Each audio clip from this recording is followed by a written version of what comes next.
Nomor antrian 47.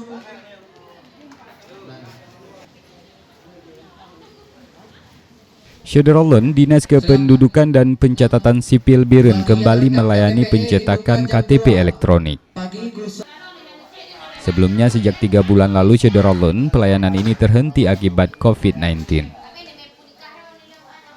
Meski demikian, dengan mempertimbangkan agar tidak terjadi penumpukan warga, pihak dinas memberlakukan jam tertentu untuk pelayanan masing-masing dokumen.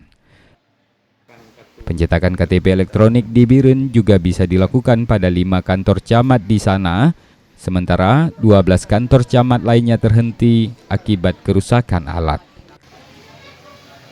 Dari Biren, Yusmandin Idris, Serambi On TV.